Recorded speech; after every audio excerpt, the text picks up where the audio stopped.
without hurting your child.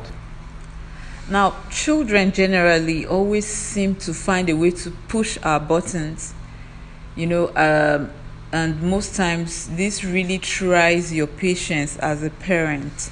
It's very easy to feel irritated, to feel sad, to feel angry, to feel annoyed, to be confused, and to be hurt. But it's at these times that our parenting skills are really tested. And it's very important that we maintain a kind but firm stance when it comes to doing the right thing, when it comes to disciplining our children. You know what? And the truth is, no parent ever wants to hurt his or her child. No parent wants to physically or verbally abuse his or her child.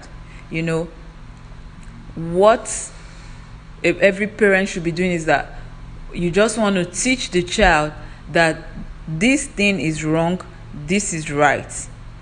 And you're pointing, even when the child does something wrong, the most important thing is that you are pointing the child to what is wrong and correcting the child, pointing out to the child the right step he or she should take, rather than yelling, cursing, hitting the child. Now, as a parent, your goal to discipline your child, for disciplining your child is to teach that child to be responsible. The goal for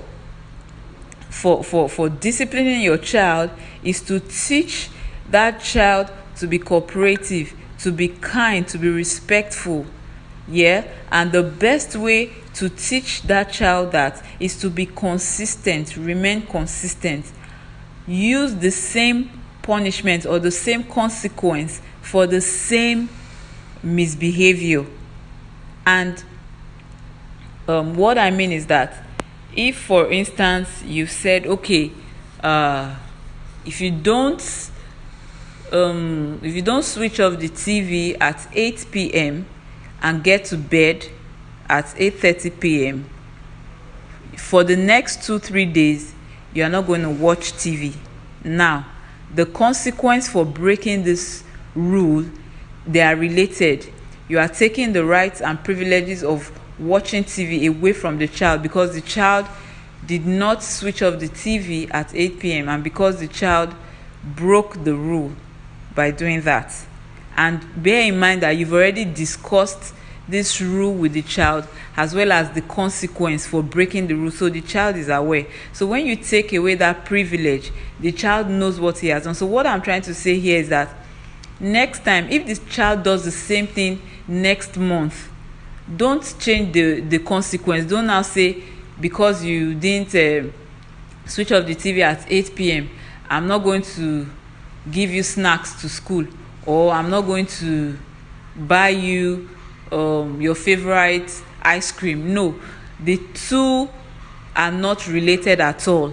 Make sure you are consistent with the same set of consequences for the same set of misbehaviors. That way, the child deeply understands that, oh, this is what I get whenever I do this. So that is a better way to discipline your child positively.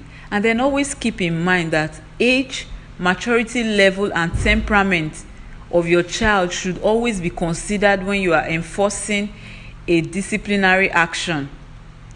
Your disciplinary action should be discussed first in advance so that the child knows what is coming for him or her when there is misbehavior or when a rule is broken.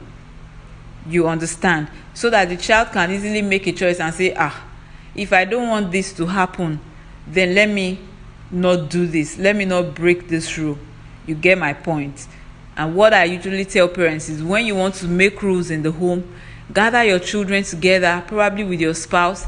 Tell them, okay, going forward, I don't want anybody to still be watching TV at so time. By this time, everybody should be in bed. And if you are not in bed, if you don't stop watching TV at this time, this is what will happen to you, this is what I'll do to you. So everybody, all the children, you, your spouse, you are on the same page. So the moment the children don't obey, you don't need to tell them. That is one way that you can stop yelling all the time. You don't need to tell them that, so this is what you did, this is what I'll do to you. No, they already know what consequences await them. So it's very important that for your disciplinary action to be positive and to be effective, always discuss the rules and the consequences in advance, so that your children can make healthy choices to avoid breaking those rules. And then when your children, when they press your alert button, when they put you off, when they push you to the wall, when they step on your nerve or get on your nerve with their attitude, you can give yourself some time out before responding with appropriate discipline. You can, because if you don't give yourself a brief time out, you might flare up, you might vent on them, which is not good, which is detrimental. So you can just give yourself a brief time out. You can actually count from 1 to 5. You can actually take in deep breaths just to have a hold of yourself, just to calm yourself before responding.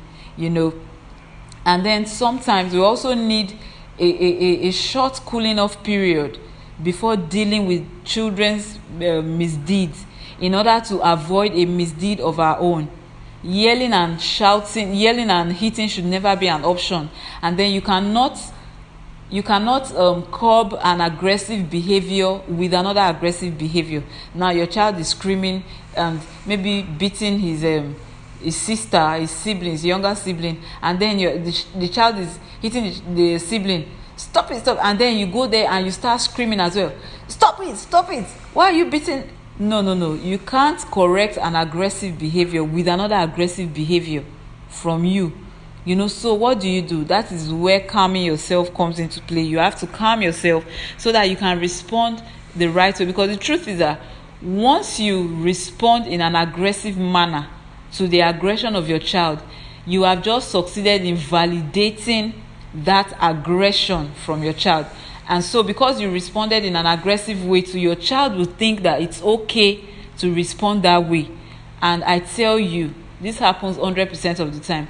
Just watch out. Very soon, that your child, he will start responding, he will start being aggressive, just the way he sees you respond to aggression in the home. So just keep an open mind as a parent and be willing to learn with and from your child. For instance, you have anger problems, or you are not able to control your emotions. But once you become a parent, for the sake of your child, the moment you decide to parent positively, the moment you decide to parent intentionally, you discover that unconsciously you are also working on your own habits that you are not comfortable with. So you grow and your child grows as well. We all make mistakes as parents sometimes, but it's very important to realize that